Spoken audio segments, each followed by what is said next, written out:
Well, guys, welcome to the Life's Worth Living podcast. I'm your host, Jon Gossett, and tonight you can see I'm here without a guest. This last week, we've put up some posts on social media and talked about opening up the floor to you guys, having you talk about things that you'd like to have mentioned on the podcast. Not only things you'd want to have mentioned on the podcast, asking some questions. Ask questions to me, and I can answer those questions, kind of get a flavor for the direction you want this podcast to go. Before we get started, I want to give a shout out to the sponsor of the podcast, GTM Builders. We're so grateful for them that they trust in us, allow us to use their model home and record these episodes each week and bring them to you. GTM Builder is Tooele County's premier home builder. They've got model homes all over the valley, so if you're interested in building a new home or wanting to see what's out there, visit gtmbuilders.com. Tonight's episode is brought to you by A. Warner Homes Real Estate. If you're thinking of buying or selling, reach out to A. Warner Homes Real Estate. They've got a special for you if you mention this podcast tonight, that you heard it here. And if you're a veteran or a first responder, they will pay for your appraisal and your home inspection. Reach out to A. Warner Homes Real Estate today and contact them at 801-867-5078. So anyhow, I'm a little nervous to do this without a guest. You know, I enjoy the conversations and the friendships with the people that we've had on this podcast. And tonight marks the 20th episode. 20 episodes, and I think we're being heard in 15 countries around the world. We've had thousands and thousands of downloads and listens. We don't have as many people paying attention on YouTube and watching the videos, but man, we're getting a lot of listens, far more than I ever thought we would. And for that, I'm really grateful. I'm grateful that whatever it is that you found in this podcast, that whether the guests are bringing something to you that you need to hear, something that you're feeling in this podcast, but hey, I'm grateful you found a home here, and I hope that you'll continue to share it. I want to talk a little bit, because I don't mention this a lot on the podcast, but if you're interested in what we're doing as a foundation, look us up. We're on every social media platform, Life's Worth Living Foundation. And you can find out more about us and what we're doing in different areas that we're working in.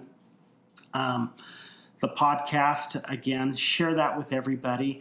If you have any questions, you can give me a call at 435-277-0235, or feel free to drop me an email at lifesworthlivingfoundation@gmail.com.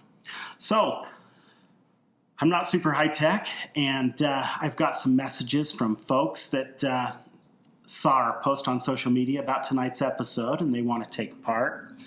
They want to be part in the discussion, talk about places where we can lead this podcast to go. And so I'm going to just kick it off tonight with the very first voicemail that I received. And that voicemail is from a very good friend. He was on one of the episodes that we've put out here in the past, and he's a motivational speaker. He's an MC. He's an actor. He's a Nashville recording artist. And he's a good friend of mine, Nathan Osmond. So I'm going to just play you the message that he left for me. Hi, my name is Nathan Osmond, and I've been a guest on your podcast. I love it. I just want to say thank you, first of all, for all that you're doing, John. You're making a major difference out there in the lives of so many families. Those that have children that are, considering suicide as an option, and those that have gone through it and that are struggling and suffering each and every single day, trying to get back on their feet. And I just wanted to leave a message, having lost a cousin to suicide, and that is this. President Thomas S. Monson spoke at his funeral, and he said on the microphone, and I have it recorded, he said, "It is my firm belief," and I sat up in my chair. "It is my firm belief," he said, "that in most cases, those who commit suicide for whatever reason are so clouded mentally that they are not held responsible for their action." And he told us that we would be with our cousin again. And what peace that brought to our hearts and our minds, knowing that we are never to judge those that go through this, But the fact that you were there, John, as a superhero who is reaching out and creating resources for families to be able to help prevent suicide and to help those that are suffering through those who have made that choice. I just wanted to say thank you, John, for all that you do. We love you, brother, and we love your foundation and love what you guys are all about, and you have our support. Thanks so much, bud. Have a great day. Well, Nathan, thanks so much. It was kind of a scary deal when I put this out there, and I thought, let's see what people want to hear. Let's talk about their suggestions, their questions, their topics they'd like us to discuss on the podcast. I had this fear going on in my head. Nobody's going to call. Nobody's going to reach out. And it was interesting because for a few days I was a little nervous and I wasn't getting any response. And I thought, boy, that's going to be embarrassing to come tell everybody that nobody contacted. But those messages started to roll in. Everybody kind of waited till the last minute and they came in. But the very first one that came in was from you, Nathan. And I appreciate you. I appreciate our friendship. For those of you that don't know, Nathan Osmond is also a podcaster, and he has one of the most uplifting, upbeat, inspirational podcasts out there. It's called Achieving Awesomeness Now. It's one that I've listened to long before. He's had it up going for, one year, I think, already. And so go ahead and subscribe to that. Check it out. You'll hear from some remarkable people, some uplifting topics. And like I said, Nathan Osmond's a great friend of the foundation, and really grateful to call him a friend. So after he left that voicemail for me, he reached out via email, or maybe he texted me. And he said, actually, I do have a question that I'd like you to answer on the podcast. The question that he asked me was, what are the top three signs you look for when you're concerned someone is contemplating suicide?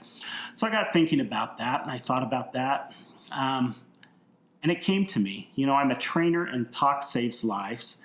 That is a 1.5 hour training that was put out by the American Foundation for Suicide Prevention, and I was able to learn how to give that training by my good friend Taryn Hyatt, who you heard on episode 2. She's the director of AFSP for Utah, Nevada.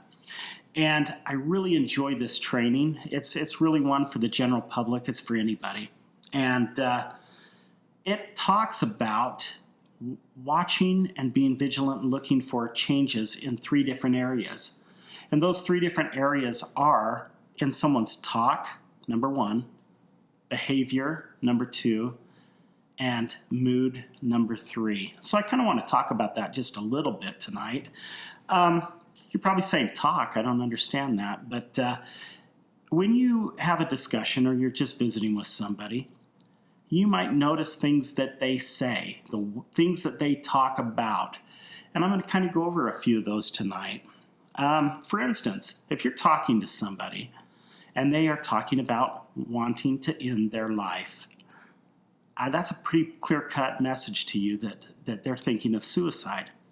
They might not be that direct, and they might come about it at a different angle and say, that they just don't see that they have a reason to live.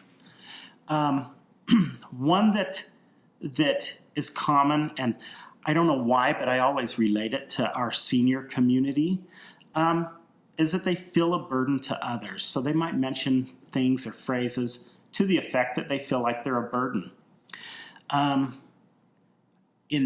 In the adult population, you might hear people talk about feeling trapped. Maybe it's a relationship that's gone bad. They feel like they have nowhere to go. They don't have the ability to take off on their own. So they feel trapped. That also can be a clear message that they're thinking of suicide. And also, you might have somebody bring up unbearable pain that they're going through, pain that life has handed them and that they're dealing with. And so those are different ways that talk comes into play as far as being a sign or something that we should be aware of when talking to people. If you're hearing messages like that, that's definitely something that should concern you. But I don't want you to think that people are all going to be direct and just say it. Some people have kind of kept this as a secret. They don't want to let anybody know their intentions, and that's fairly typical too. So you might not hear it in talk, but you might see it in their behavior. So we're going to talk about some behaviors that kind of fall into that category that you should be alert to. The very first one would be an increased use of alcohol and drugs. Now, and I'm sure we'll talk more about it tonight as we answer some of the other questions and with some of the other messages we've received. But we as people, I think, want to numb the pain. And so rather than seek medical advice from a medical professional, there are so many that just try to numb the pain with what they have, with what they have access to. And drugs and alcohol is one of those things. And that can lead to be a real risk factor for suicide. So you want to pay attention to that. If it's somebody that maybe drank casually but didn't overdo, and now you're starting to notice it's happening a little more often, maybe it's somebody that is experimenting with drugs or maybe just increasing their usage of it. Watch for that because that's a behavior that's not typical to the person. Another one, and this might be something you hear about too, if they're suffering with insomnia, meaning that they can't fall asleep. They're not getting the sleep that's needed. Now, we know that sleep is super important. It's important for healing our brain and keeping our brain healthy. If we're going without sleep, our brain isn't functioning, at its full capacity. And so, you start taking those things like, first off, increased use of drugs and alcohol.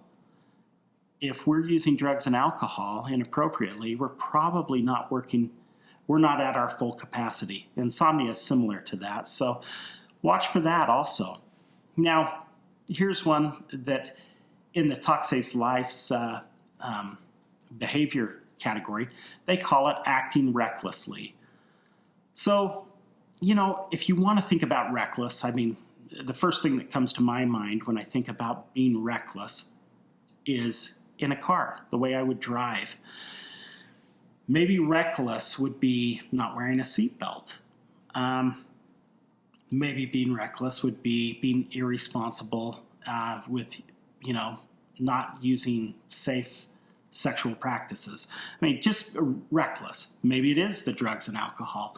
If you're acting in a way that would lead somebody to believe that maybe you don't care about tomorrow, those behaviors can really be something that we should be key to and pay attention to. So acting recklessly, and I'll leave it at that because I know we're going to talk a little bit more about that over the next hour. Now, withdrawing from activities, isolating. If people are withdrawing, they're normally a people person, like to be with their friends, like to be with their family, and they're finding excuses not to come to those activities. You might want to check in on them, find out what's going on. Human connection is so important to all of us. And I think as we've kind of gone through this year, 2020, we're seeing how important that human connection is. Some of us are still unable to work at the office. We're working from home. Some of us have not been able to go to school this year. So there's so many different things that are lessening our human connection. And human connection is such a healing thing. So isolating is just something we've got to be aware of because that's not a normal behavior for a lot of people. And if you start seeing that, start paying attention to it. Now, looking for a way to kill themselves. Now, that might sound obvious, but you know what? If you've got somebody that, maybe has no intent on ever owning a gun, doesn't like guns, and they start looking at guns, maybe that's something you should be aware of. Now, if it's somebody that's into hunting or sporting and they have multiple guns and that's what they're buying them for, maybe that wouldn't be a sign to you. But look for that. Somebody finding a way or looking for things to help kill themselves. So that's kind of a no-brainer, but keep that in mind as we go about it. And in the trainings and in Talk Saves Lives and QPR, I often bring up giving away possessions. So if you've got prized possessions that mean the world to you and you start freely giving them out to people, that might be a sign that something more is going on. So be aware of that as well. So those would be behavior signs. And so now we've talked about things that people might say or talk about. We've talked about behavior. And the final one is mood. Now, mood's kind of a tricky one. And the very first one we're going to bring up is depression. If you see somebody that is normally pretty upbeat and they're struggling and they're suffering with depression, that might be a sign that more is going on, and we need to have that conversation with them. The exact opposite can be true as well, and this is one that a lot of people don't think of. But if you've got somebody that's usually kind of a downer, kind of in the dumps all the time, just on average, they're usually a depressed type of person. If all of a sudden that mood changes and now they're happy or at peace or comfortable, that can be a sign that they too are thinking about suicide. You know, maybe that burden's been lifted finally and they've just made their mind up and they know what they plan to do, and now that weight is off their shoulders. So not only depression, but for a depressed person, if that mood lifts, pay attention to that. Secondly, apathy. Third, rage. If you're seeing somebody that maybe doesn't get all that tense and now they're showing a little bit of rage, that's probably something you should look into as well. Irritability, impulsivity. I know it sounds like we're talking about a teenager. Rage, irritability, impulsivity. But you see this in anybody to a different level than is the norm, check on them. Just check on them. Humiliation. Now that's something you might see in teenagers. You know, teenagers today versus when I was a teenager, some things have changed. And sometimes with the devices that we have, teenagers will send inappropriate pictures to each other. And they'll think that those pictures are safe. Now, if one of those pictures from a girl goes to a boyfriend and that boyfriend shows other friends, next thing you know that picture's out, that young lady could feel humiliated. And that could be reason enough that humiliation could be the final straw. So watch for humiliation. I'm just showing that as an example. Any type of humiliation. Maybe it's the loss of a job. There's so many things, and for each age category, it could be different. Anxiety. Man, this is something we're seeing in 2020 like none other. Anxiety. We're seeing it in our kids. We're seeing it in adults. It doesn't matter the age. We're anxious. Things are not normal. Things are not like they've been. And so, we're kind of creatures of comfort. And we know what normal is, and we find some peace and comfort in that.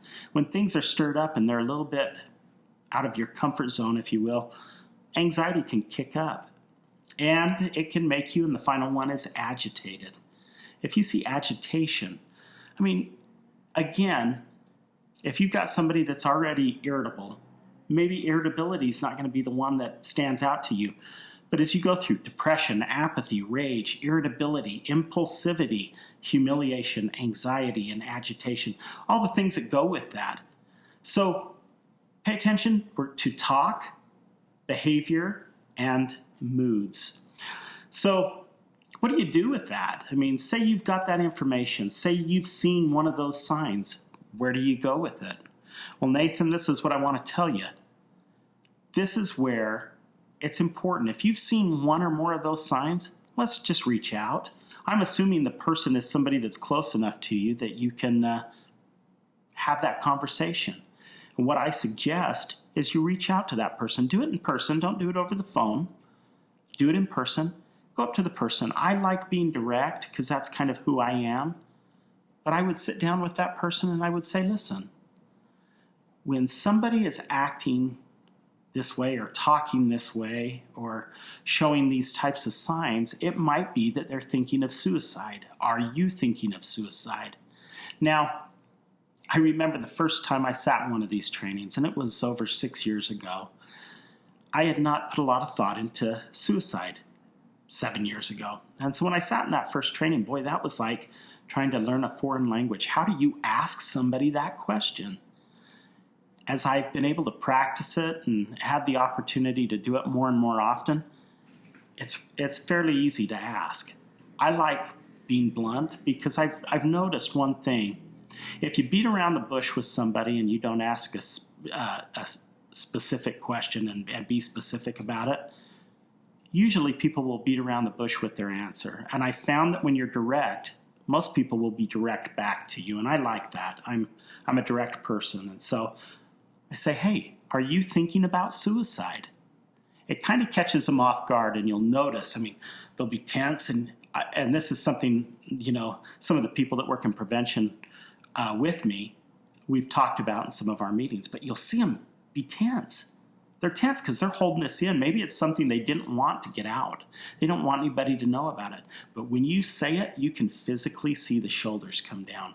You can see the person kind of relax almost, and they will give you a direct answer back usually. Now, I'm not saying that that's 100%, but in my experience, I've noticed that as I'm direct, they'll be direct back to me.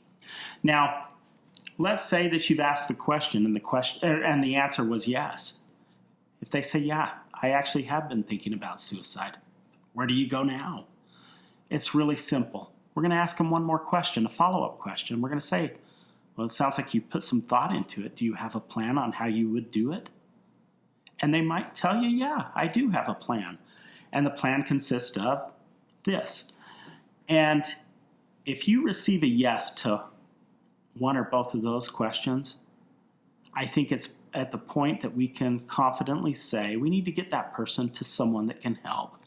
So we don't want to leave that person on their own. We want to make sure that we're with them, that they've got you to lean on. And so for each person, it might be different, but let's get them to someone that can actually help, somebody that's trained in it. And maybe you'll be at a situation where there is no one close by that we can get them to. That's where the lifeline comes in handy. We talk about the lifeline at the close of every one of these podcasts. 1-800-273-8255. You can make that phone call with someone, and you can say, I'm calling for a friend. And they're right here with me, and I've asked them if they were suicidal, and their answer was yes. And we need to know where to turn. Is there any way that you could help us? They're going to say yes. And you hand that phone over to them. They're trained in how to de-escalate.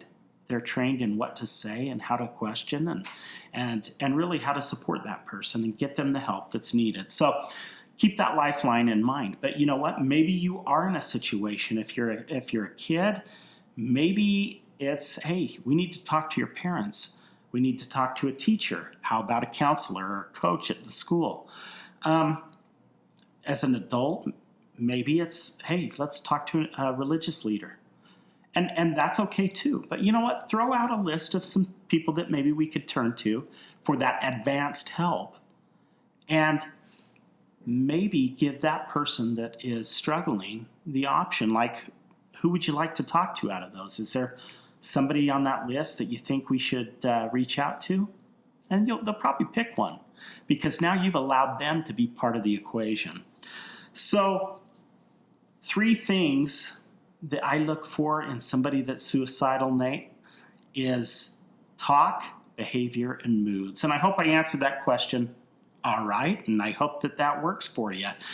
So I've got another question coming up. And by the way, Nate, I do appreciate you. I'm grateful for our friendship, and I look forward to working with you more in the future. So our next call comes from Maggie Mondragon, and we lose her on this, and she calls back, so I'm going to play both of her messages. Hi, my name is Maggie Mondragon, and I appreciate all of the podcasts that you're doing and the different topics and the different ages. So I've been working with Jon and Tracy in the Life Worth Living Foundation for the last 4 years.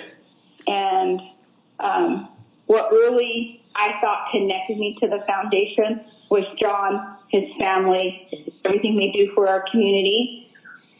But so that was one of the reasons why it connected me. So as the years went on, I started showing up for these meetings. I started help fundraising. Started hearing these stories from the kids and the parents and the brothers, the sisters, the mothers, the fathers, everything they went through suicide. And it just touched my heart, because I know that people mentally struggle. And I really got to learn a lot than just, when people say they're depressed and they're down. sometimes I can't overcome it. So not only have I learned a lot, and I'm just passionate for these people. Well, COVID hit this year, so all of our kids are home. We're home working. Our lives are changing. It's been different. It's been hard to even be mentally stable for me and to watch my teenagers. So a topic I would love to see is, and I know it's a touchy topic, but, you know, younger kids really struggle with this. 2020 hit, and we had a family member by the name of Jace. And we lost her, so I'm going to go ahead and go to the second one, and she'll pick up where she left off. Hi, John. Maggie again. So I lost you. So here we are, 2020, 4 years later. I'm still a part of the foundation. I'm still passionate about it, but I never knew that suicide was going to hit so close to home for me. So my uncle and my aunt, which he's been like a father figure, and Sadie's been a great mother, friend, sister, aunt to me and my kids. Their son, 17 years old, committed suicide, and he did struggle mentally, and they were great. They did everything. They were taking him to counseling. They were scared to leave him. They battled it. They fought it. I mean, they were just amazing about it.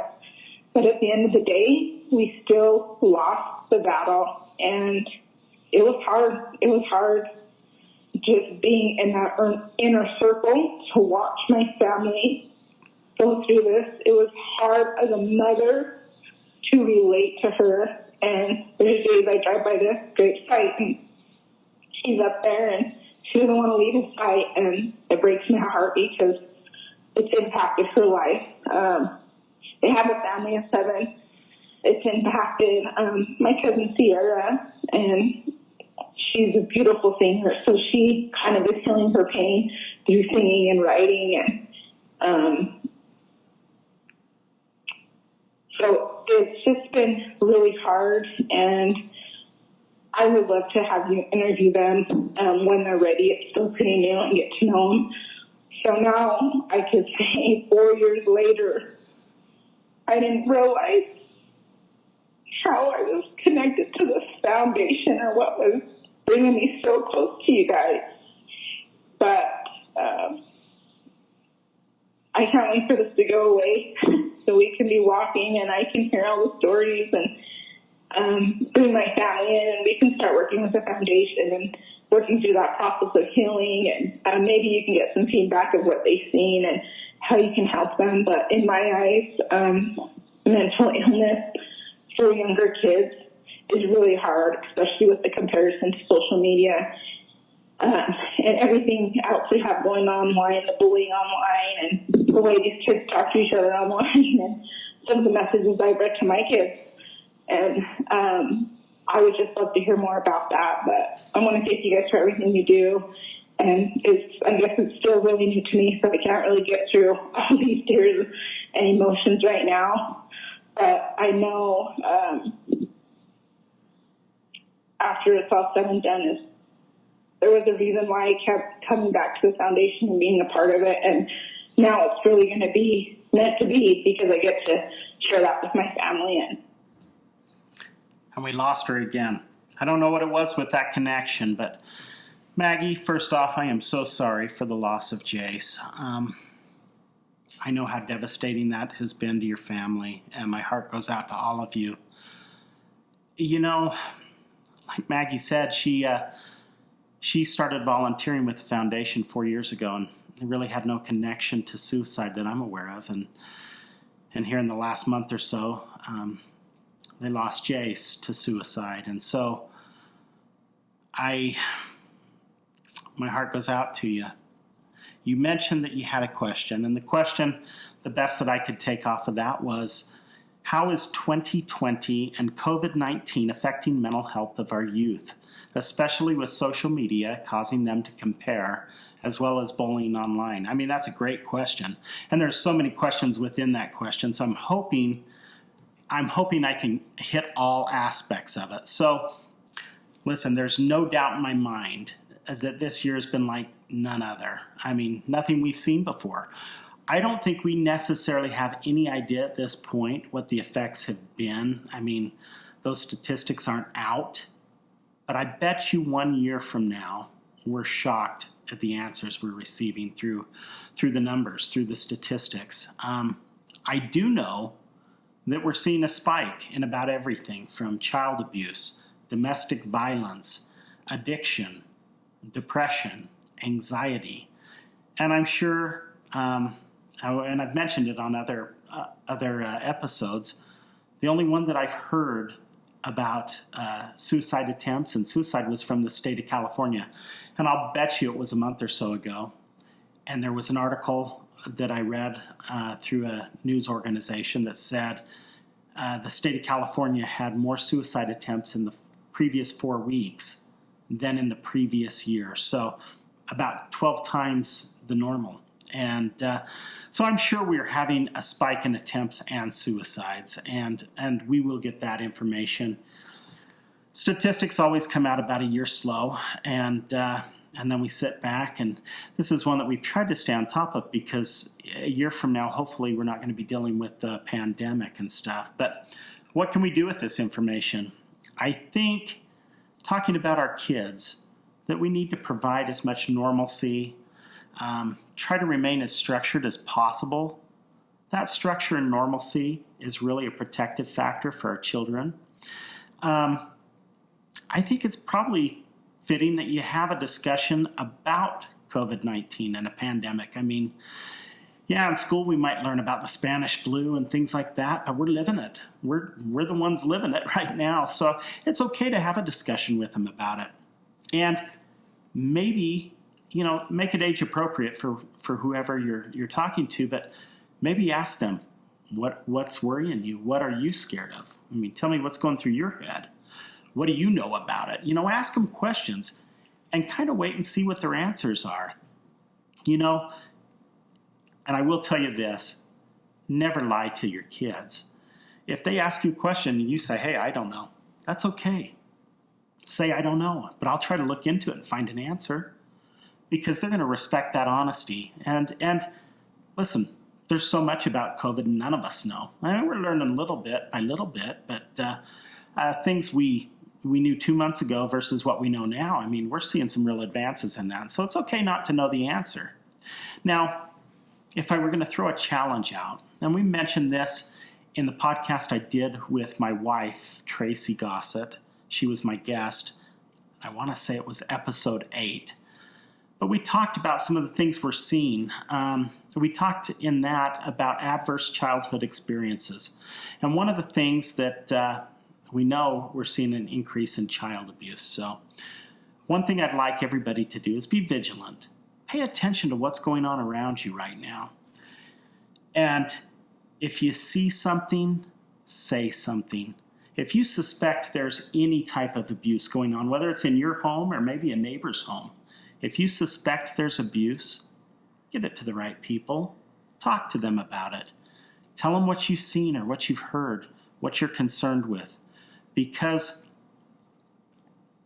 so many times children don't have the ability to defend themselves, that they need a trusted adult that can be that person to make those hard calls. So, be that adult.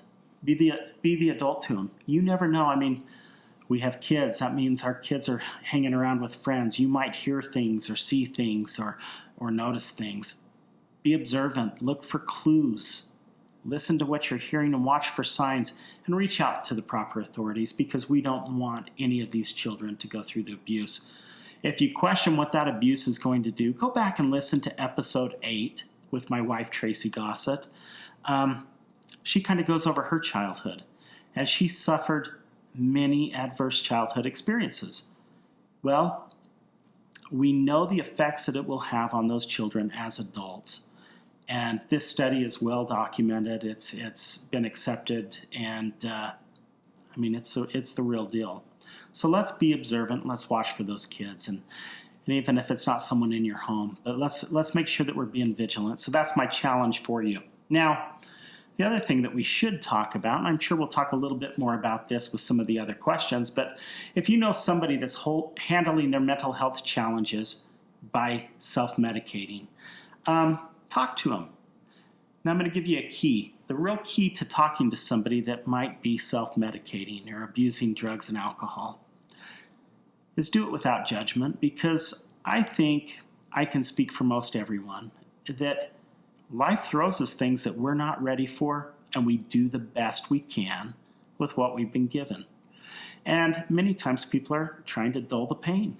And, it's unfortunate because there's so many better ways to handle it. But talk to those people about it. If you're living with someone in your home is abusing drugs, I would recommend, in the state of Utah, for everybody that's listening in the state of Utah, our legislature passed legislation a few years back to make naloxone, which is the generic for Narcan. It's been nicknamed the Lazarus drug. If someone overdoses and you find them after they have passed, it comes in like an EpiPen version, and it comes in a nasal mist. And if you hit them with that shot or the nasal mist, you can bring them back to life. They might not be happy at the moment when they come back, but they will be alive and they'll live another day. And this legislation has saved thousands. I mean, I can't even tell you. Thousands of people have been saved by this. So if you've got somebody in your home, in the state of Utah, we don't require a prescription anymore. You can go to your local pharmacy, wherever you pick up your medications, and you can ask for it, and they'll give it to you over the counter.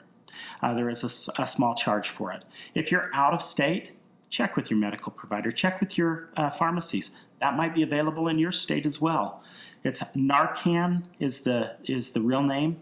The generic name is naloxone. So reach out for that. Now, if you're noticing mental health challenges in yourself, a family member, or a friend, talk to them about seeing a medical professional, family doctor, and let's find out what their options are. So that's something we should be aware of during COVID as well, and that's for adults and children as well. Now, kind of taking it back to our children, as far as social media and online bullying, I'm going to kind of touch on both of these. I don't think bullying's a can of worms, and that's a tough one to get into, but I want to talk a little bit about social media, because when I was a teen, we didn't have social media, and so there weren't some of those pressures involved. But right now with COVID-19, we're quarantining, we're social distancing, we got a lot of time on our hands, and with that extra time on our hands, we probably should be limiting our children's screen time, because they have as much time on their hands as well. Many of the kids haven't been in school. Even colleges have been canceled in their homes. So a lot of times they're doing online stuff, and so they're on their computers quite a bit. So I think it's really important to kind of set the standard. Let's limit screen time. If you guys paid attention, let's see, 2 episodes ago, I had a huge motivational speaker, Bob Cattell, great guy. He came and he spoke to us about our electronic devices. He went into depth about it, and episode 18 was such a great one. If that's a concern for you guys with your kids, go back and listen to that one. I think you'll find so much information. I'll touch on a few of them. The one thing that we do know is that the blue light from our screens damages our brain. I was going to bring tonight to do a little show and tell example, but Bob Patel talked about you can purchase blue light glasses. I bought a pair that night when I went home after interviewing him, and I bought it on Amazon. Not to be a plug for Amazon, you can get it other places as well, but they're called blue light glasses. So I bought a pair of them, and they came, a couple of days later, and inside the glass box, it had a blue light, and you could press it, and a blue light would pop up. And you would aim it at this white piece of plastic, and as you would shine the light on it, it would darken that white plastic. And when you turn it off, it would take some time for that to go back to white. So we do know that the blue light can cause damage. And so if you are spending, even yourself, if you're working from home and you're spending a lot of screen time with COVID right now, and we know our kids are, you might be interested in picking up a pair of those glasses. They're not too much money. They're fairly inexpensive. And, let's understand that our kids, a lot of the time, are, using their screen time as a substitute for human connection. Really, that's what we all desire. We like to be with people. We like to have that connection with people. That's the type of humans we are, right? So if we are not having that connection with humans, maybe it'll be on TikTok. Maybe it's going to be on Facebook, Instagram, Twitter, whatever it is. We might be losing that human connection. So my best advice to the adults in the room is, try to give them that human connection. Maybe you'll see that screen time decrease. Maybe you can be the example. So I can't really pick on my kids for their screen time, because I'll bet you my screen time is equal, if not more. I'm on my phone a lot. I run a couple of businesses. I run a foundation. I'm on my phone. Might not be on the screen, but I'm on that phone quite a bit. So what we need to do is be able to have that ability to set that phone down. Have that conversation with our kids. Let them know that they're the number one priority. They will appreciate it. I promise you. Go back and listen to episode 18 with Bob Cattell. Now, kids are getting ready to go back to school in the fall. I know that that's been postponed in a few states. California is a big state that listens to this, and I know that I think it was Los Angeles School District and San Diego School District have postponed going back to school. But much of the country is going to go back to school in the fall. There's going to be a few differences from normal, but you know what? When they go back to school, they may end up being bullied. Now, when I was a teen, if you got bullied, it was at school, and you could go home, and you'd have that ability to go home where you knew you were loved. You knew that people only wanted the best for you, really. I mean, sometimes you had siblings that gave you a hard time, but you could go home and know that you were unconditionally loved. Unfortunately, with social media, the bullying can persist, and it can go 24/7.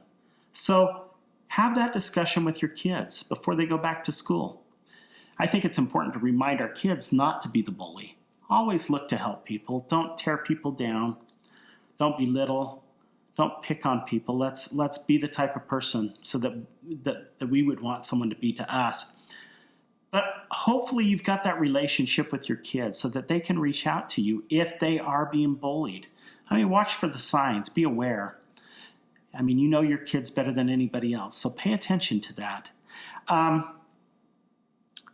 Understand that the bully is probably coming from a place of hurt. Hurt people, right? Hurt people. So have a little bit of empathy for the bully. Now, it doesn't make what the bully is doing right, but understand that bully may be going through the unthinkable and we're not aware. And so that might be their way out is to reenact what they're going through. And so show some empathy. Now, I'm not saying to look past it and allow your kid to be bullied. But bullying is never right. But talk to your kids so they know how to handle the situation. Make sure that they know it's okay to talk to an adult about this. Possibly it'll have to be taken to the authorities, and I know in many cases that's a real possibility. So, Maggie, gosh, I love you to death. Thank you so much. Again, our heart is with your family right now. I know that was a recent loss. And we care so much about you guys. Thanks for all you do, and thanks for being part of this episode. I'm sure we'll talk in the coming week or so, but I do appreciate you being part of it. And thanks for the question. I think that question is something we all need to talk about. All right, guys, and we're going to move on to the next one. The next question comes from a friend of mine down in central Utah, Amy Larsen. So let me go ahead and cue that up. Hi, John. My name is Amy, and you were recently in Sevier County last year. And I have a couple of things that I'm wondering if could get onto your podcast. First is, what can I be doing as a citizen of a community that has seen many lives taken by suicide? Also, there's child and human trafficking right now is a hot topic, and I was wondering if that could be something on your show. And I was wondering if child and human trafficking and how the porn industry correlates with that. I'm sure a lot of people are wondering about that too, because it's such a hot topic right now.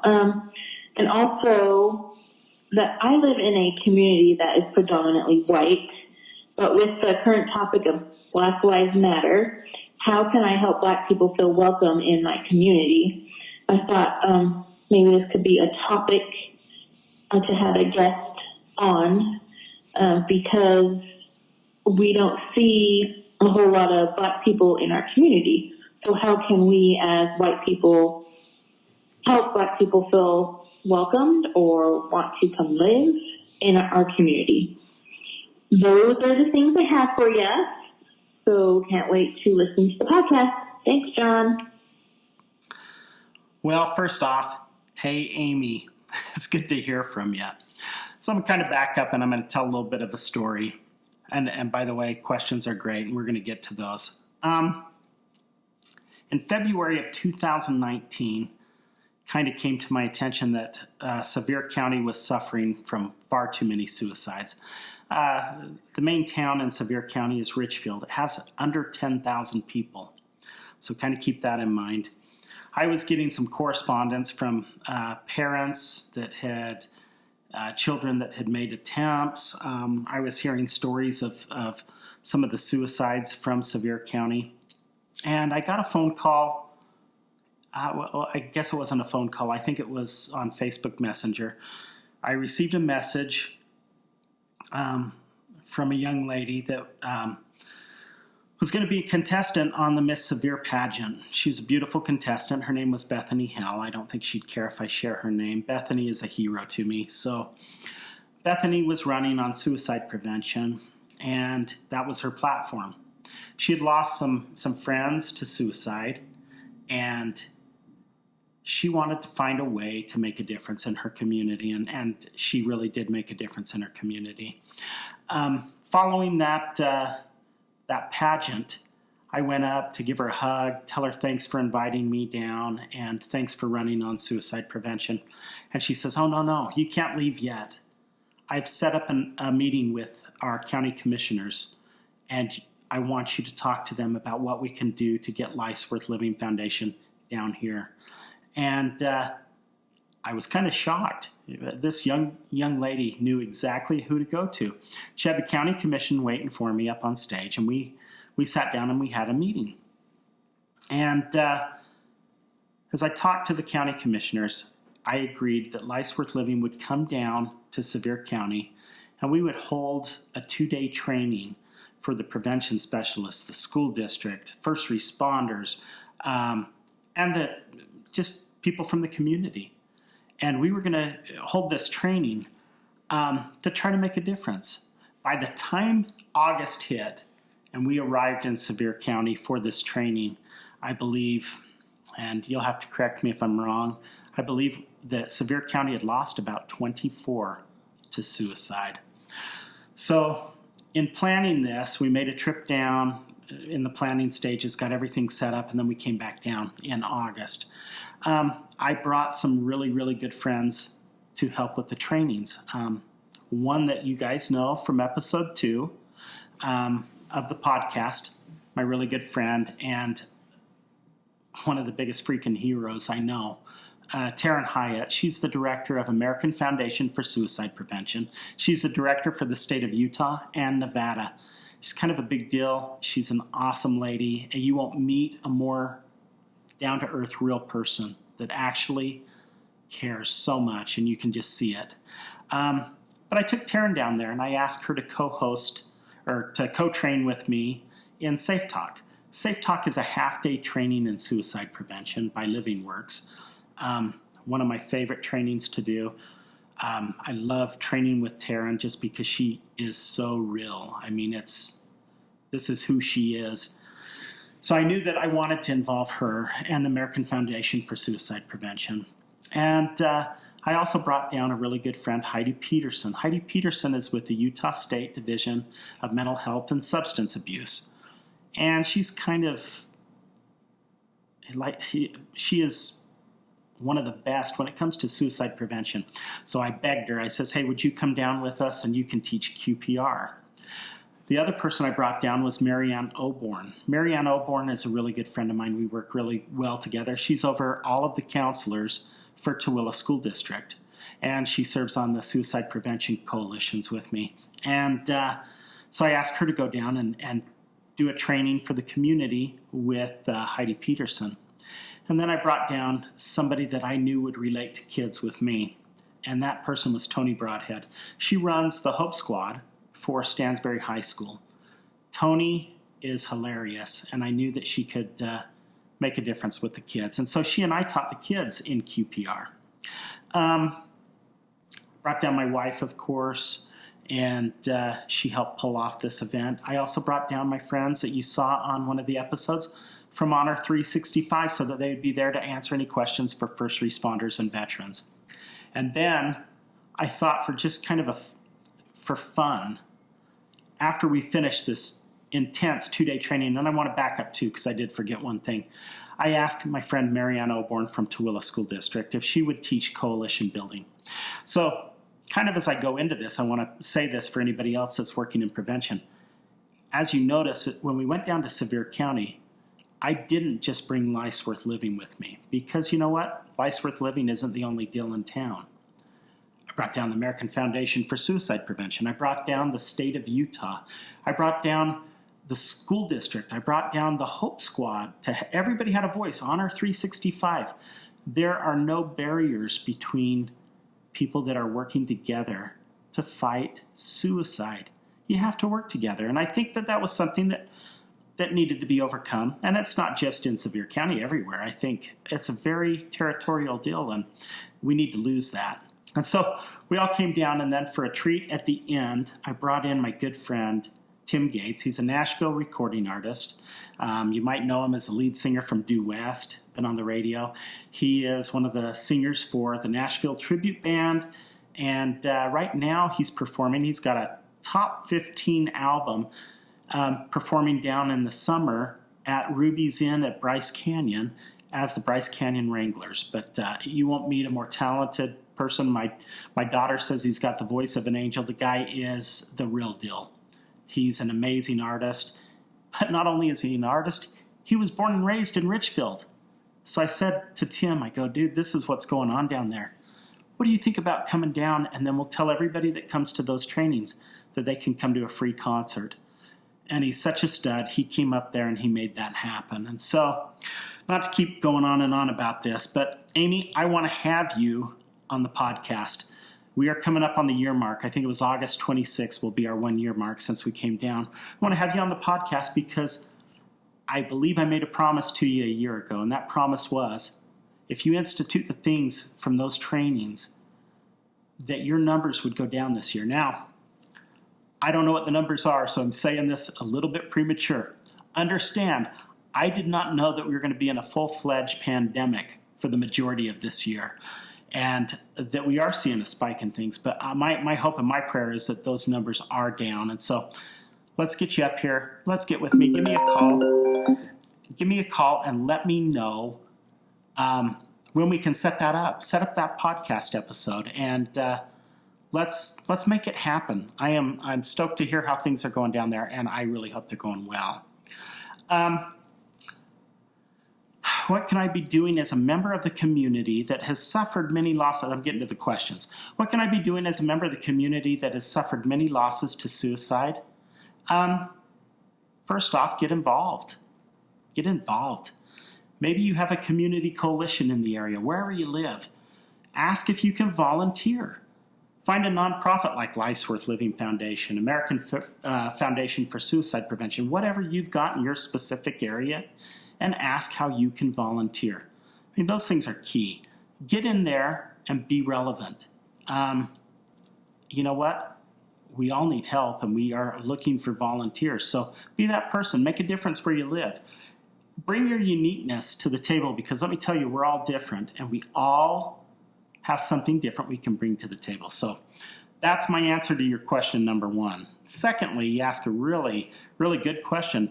How does the porn industry correlate with human trafficking? Well, As we know from episode 7 with the Lamberts, by the way, that was our most popular episode. So I think that says a lot about the topic of porn. We know that porn addiction can lead to suicide. I mean, if you watched episode 7, you know. If you didn't watch it, go back and watch episode 7. This will blow your mind. You'll see why it was the most popular episode. There is no doubt that there's a correlation between human trafficking and porn. The United States is the number 1 country for human trafficking. Number 1. We need to figure out what's going on so that we can make a difference there. I'm going to reach out to a couple of my friends, Amy. The first friend that came to mind is Utah Attorney General Sean Reyes. Super good friend of mine. This guy's been key in the fight. I mean, he's key in the fight for suicide, but this guy goes out on his own time and dime to fight against human trafficking.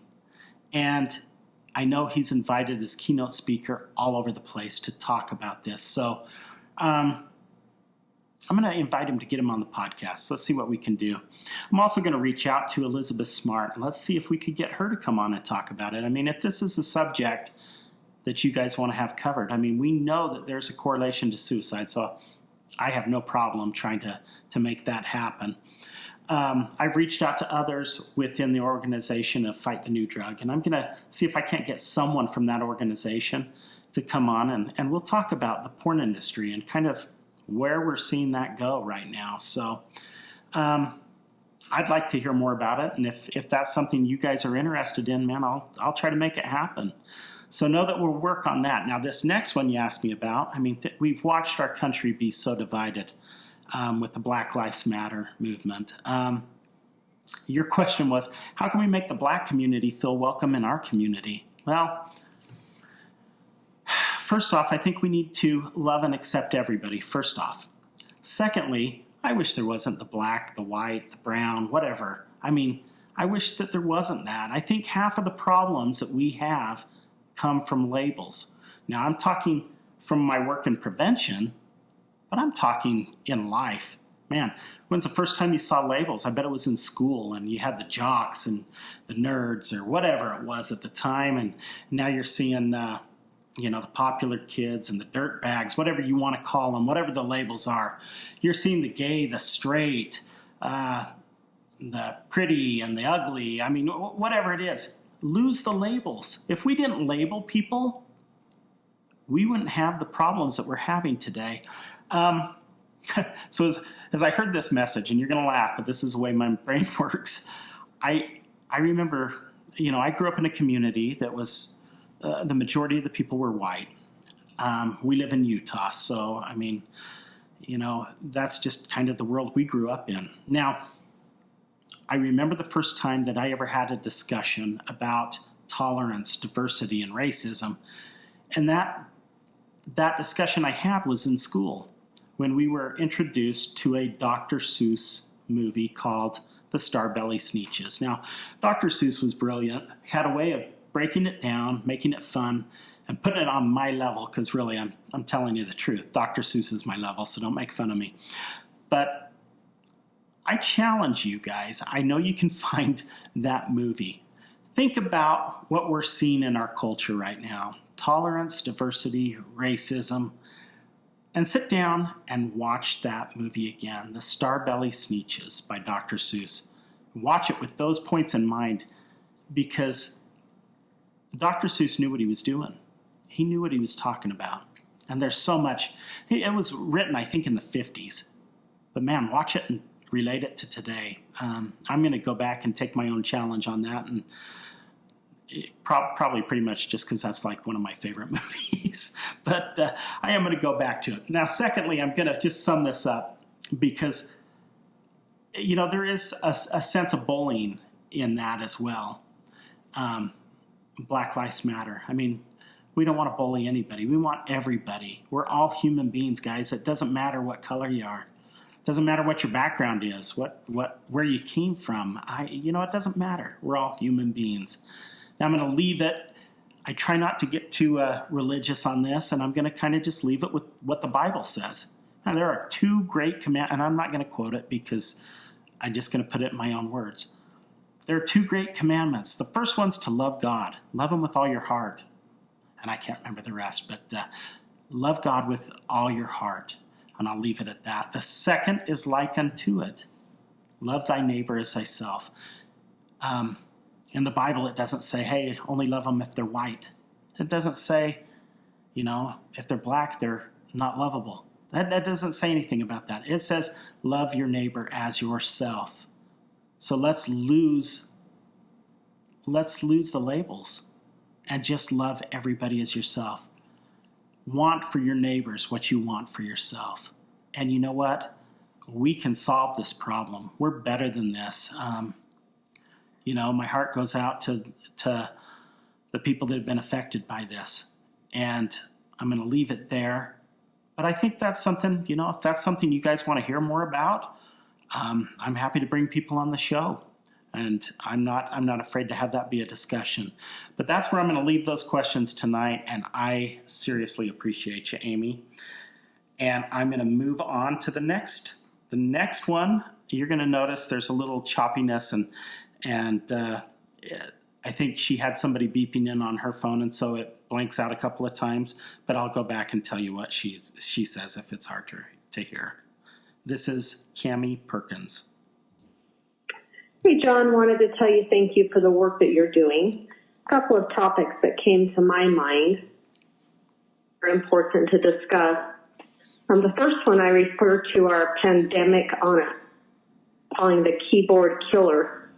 That is the decorum that we have maybe in terms of how we communicate on social media and the effect that can have on our own mental health as we start activity, abrasiveness, and letting that come into our own thought process.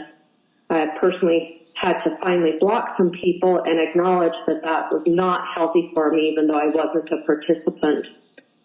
Another topic that I think is really important to discuss is, as women, we put stuff to be everything to everybody. And especially these last few months as we've gone through and be good employees, good friends, mothers, home children, and our time and our just being drunk. And I personally felt that happen with me when there was a breaking point and an experience and an emotion that I just have not ever had in my life, dealing with the constant being pulled in different directions and finally acknowledging my body and listening to my body saying something has to give. And reaching that point was quite difficult for me because of my pride and because I just didn't realize what I was experiencing. So I'm hoping that as you talk through those things or you find some topics that would address those might be helpful for your viewers. I do think that there are issues that we can get out on the forefront and begin to do what we can to recognize how they're impacting our own mental health and overall our own well-being. Thank you again for your time and for your efforts with the Life's Worth Living Foundation and helping us all to be more aware of those around us and our mental health issues impacting our communities. Thanks, John. Well, thanks, Cammie. I appreciate that. Now, this is the first one that didn't come with questions, so I really like that. And I'm going to break that down because I reached out to Cammie and made sure that I understood because she did cut out quite a bit. The first topic that she wants to discuss on this podcast is how social media affects our mental well-being. And the breakdown that our society has faced by the keyboard killer. You know what? We've introduced this whole social media deal and our electronics and everything. It doesn't just affect our kids.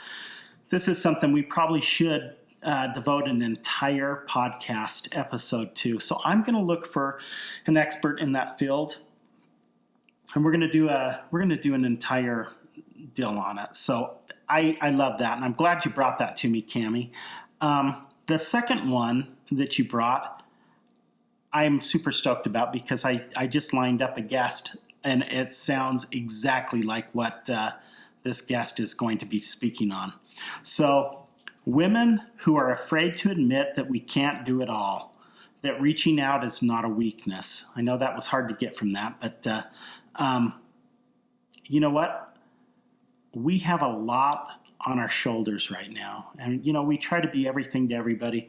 Women, I know that this is something that is going to be helpful. And so I'm glad you brought it up. In fact, it's going to be 2 weeks from now. So this is episode 20. I've got a guest for next week, and then it's the following week.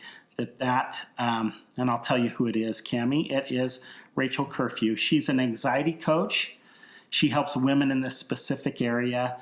She's a sought-after speaker and teacher, and I really believe that this episode is what you're going to be looking for. So be watching for it in episode 22. And Cammie, thank you so much for being part of this episode. I am grateful for it. Now, these last two comments I'm going to play before I even say anything because they're very similar. And the subject matter is pretty much the same. So I'm going to go ahead and play both of them, and then we'll talk about it. Jon Gossett. My name's Jared. I'm calling from southern Utah, good old sunny St. George. Hey, I love the foundation, Life's Worth Living. It's amazing. I love seeing what you're doing. I had 2 questions for you today. The first question would be, how does addiction lead to or basically run parallel with suicide? Suicide attempts, getting to that point of desperation. My second question for you, Jon, is could you tell me about a time when you felt maybe inspired to reach out to somebody, or you knew somebody that was struggling and you were able to either know where to go to find them or just the intuition to reach out? I think in today's day and age, we need more people that are empathetic, who are thinking of others, and really just that genuine human connection, especially with COVID-19. Thanks. I love the podcast. Keep doing what you're doing. Thanks, Jared. I appreciate that. The second one, along those same lines. Hey, Jon Gossett, Casey Scott, a longtime listener, first-time caller, and one of the hosts of Project Recovery Podcast. Hey, I wanted to call. I think what you guys are doing is amazing. And when we had you on our podcast, we touched on it, that a lot of times addiction and suicide kind of go hand in hand. We have found that on our podcast that sometimes it's because of an addiction that suicide is the end result. But I just wanted to have you guys expand on that a little bit. And I'm not a numbers guy, and I don't know, really what the correlation is, although I do know there is a direct correlation. So I was just wondering what your thoughts on that are. I think what you guys are doing, once again, is amazing, and I love and look forward to each episode that comes out every week. So keep doing what you're doing, and let me know if I can help. Love you, mean it, and be good. Well, Casey, love you too, man. I appreciate both of those comments, and the reason I played them both was they both have to do with addiction. Jared Miller runs Miller Motivation Group. You might notice Casey Scott's name, Casey Scott with KSL TV. Great guys. We're both podcasters too. So if addiction is something that touches you and something that you need to pay attention to, man, check out their podcast. Jared Miller is We Do Recover with Jared Miller, and Casey Scott's is Project Recovery with Casey Scott. They're both weekly, great podcasts. So get in there and subscribe to both of those because they're amazing, and they're both ones I listen to weekly. But pretty much we'll sum this up. Can you expand on the correlation between addiction and suicide, and how does addiction lead to suicide and getting to that point of desperation? Jared Miller was a guest on our podcast. I think he was episode 3. And for those of you that heard Jared's story, Jared actually attempted to end his own life in a public bathroom at the Gateway in downtown Salt Lake City. And he actually was hit with Narcan and brought back to life. And man, lucky for us, because he's a great person. And, Casey Scott, his story was a little bit more public because of his involvement with the news channel. And these are two of the finest people you'll ever meet. I mean, really grateful to have them as close friends. And man, I can't say enough about them. I got to get Casey on here still, so we got to get with Casey. So Casey, when you listen to this, man, give me a call. Let's get a date set up and get you on the podcast. I'd love you to share your story and what you're doing now, man, because and I have to tell you this too. I was talking to Casey Scott last week, and he says, man, have you heard my new podcast? He's got a second podcast. For those of you that don't know Casey, the guy is hilarious. He's the funniest guy in town. And, we used to love watching the morning news because he was always on there doing something funny at the crack of dawn. Nobody wants to be funny at the crack of dawn, but he's hilarious. His podcast, Project Recovery, is a pretty heavy subject. And so he doesn't really get the chance to be, I'd say, all that funny, but I'll tell you what, it's a great podcast and you shouldn't miss it. But he just started a podcast and he's funnier than crap, and it's called Dadtastic. So check that one out as well. I'm going to throw a plug in for that because it's a brand new one. I think he's only got a few episodes out, and I've listened to all of them, and they're actually pretty funny. So let's get right to it, guys. We know that addiction is a risk factor for suicide. In the trainings, we talk about risky behavior. In fact, we talked about that at the very get-go with Nathan Osmond's question. So here's the deal. Risky behavior. We're going to talk about that. It could be driving recklessly. It could be risky sexual practices. It could be the misuse of drugs and alcohol. But when somebody has decided not to live, you might notice behaviors like this. Addiction, this is the thing about addiction. It takes away your free agency. You may be able to do things while under the influence that you typically wouldn't do.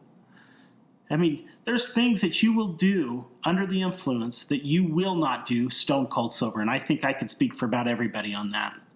Now, in the state of Utah, Casey, you said you weren't a numbers guy. I'm going to give you some numbers because I think this is so important. In Utah, I had Laura Warburton on here, and we talked about our medical examiner bill that she passed. What she made possible for the state of Utah was that we do an autopsy after a suicide, and we get to know a little bit more about what led to that suicide. Now, I'm not going to give Utah's numbers, but I am going to give nationwide numbers because I think those are the ones that matter. Across the U.S., we have found that 38.2% of suicides were intoxicated at the time of their death. 38%, right? 35.3% had antidepressants in their system at the time of their death. 31.3% had benzodiazepines in their system at the time of their death. And 26.8% of suicides had opiates in their system at the time of their death. Now, we know from a national study that 1 in 12 adults have a substance disorder. Now, I could have kept going down that list, but those are kind of the top 4. I could have kept going down because marijuana. We've heard that on this podcast from people that have lost loved ones to suicide, that they were self-medicating with marijuana. I mean, but you go down that list, there's a number of numbers that come with that.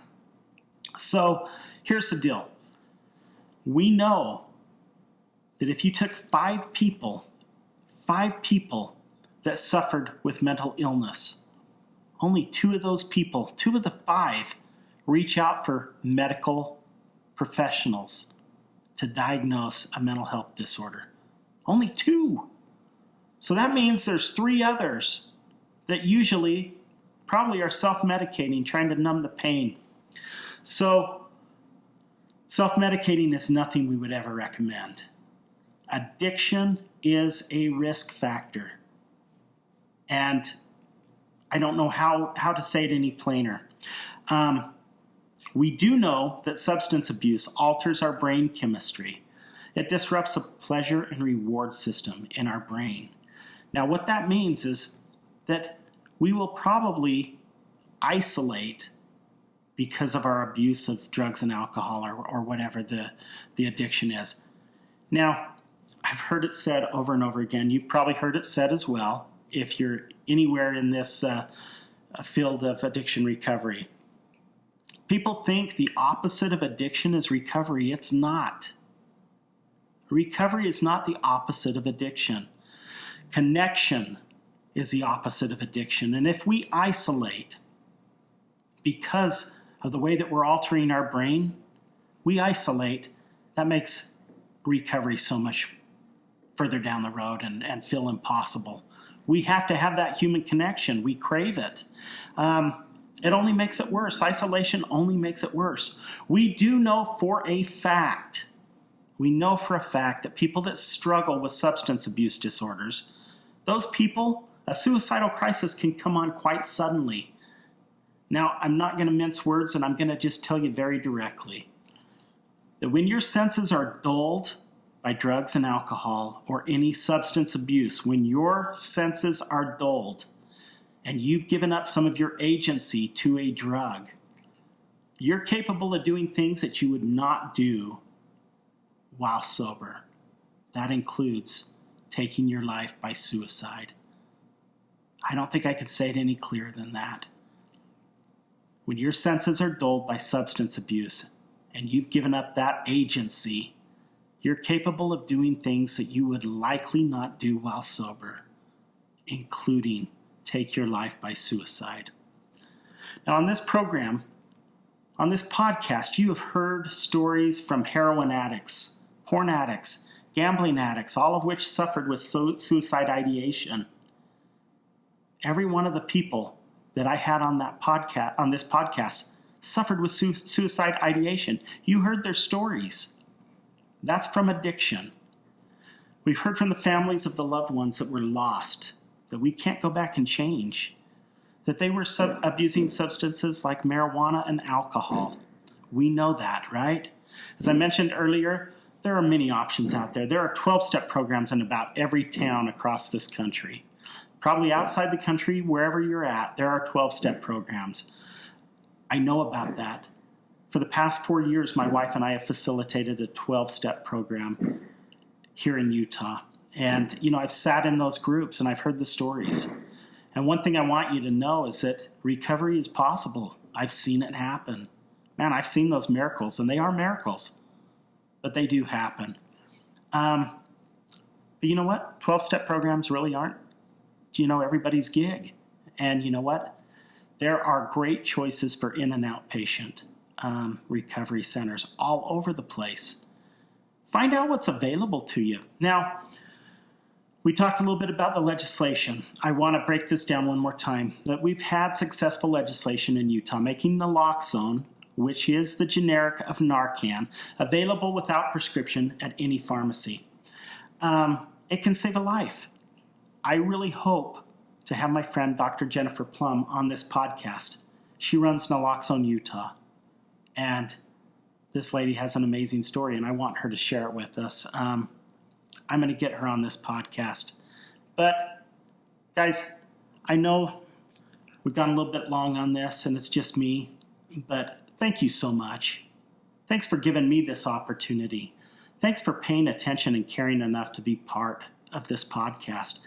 I mean, tonight you showed it. I really, like I said at the get-go, I didn't think anybody was going to call in with questions or suggestions or topics that they wanted to hear about. You proved me wrong on it. And I was a little nervous the first few days. And then they started to roll in and they kept coming. I am so excited about the things that you brought to my attention and for the things that you've talked about and shared. I appreciate this audience more than you know. I never thought 20 episodes ago that we would get many people listening to this because it's such a specific topic. And you guys have proved me wrong. 15 countries and thousands of downloads. I mean, way more than I anticipated. And so I know you're not here to hear me. You're here to hear the guests. And so I've got an incredible guest coming next week I'm so excited about it. And you're going to be amazed at that story. So like all the other ones, I think every story that we featured on here has been pretty incredible. But thank you for giving me that opportunity. Pay attention to what the Life's Worth Living Foundation's doing. You know, check us out on social media. Check us out on our website. You know, keep in touch with us. You can always reach us on this podcast at 435-277-0235. And you can leave a voicemail. You can email me at lifesworthlivingfoundation@gmail.com. Again, I'm your host, Jon Gossett. For those of you that have listened to this tonight and are not in a good place, that's okay. It's okay not to be in a good place. We're not going to be happy 24/7. We're not going to be at the top of our game every day. And if you're in a spot where you're struggling and you're hurting, man, reach out to the Lifeline. Call 1-800-273-8255. Tell them what you're going through. Tell them what you're going through. You know, if you have somebody you can trust, if you've got that close person that you're just tight with and you can share where you're really at, reach out to them. I'm telling you, connection is the key. It's not just the key to addiction. It's the key to what we're all seeking as humans. Connection. Make that connection with somebody, guys. Again, I want to give a shout out tonight to GTM Builders. So grateful to those guys. They've given us this beautiful model home. They allow us to come in here and use it and record the podcast. It's a beautiful home. If you're in the market and you're thinking about building, if you've never built a new home, this is going to be an experience that you're going to remember. GTM Builders is full of some of the greatest people I know. Look at them, gtmbuilders.com. Come to one of their model homes in the Tooele Valley.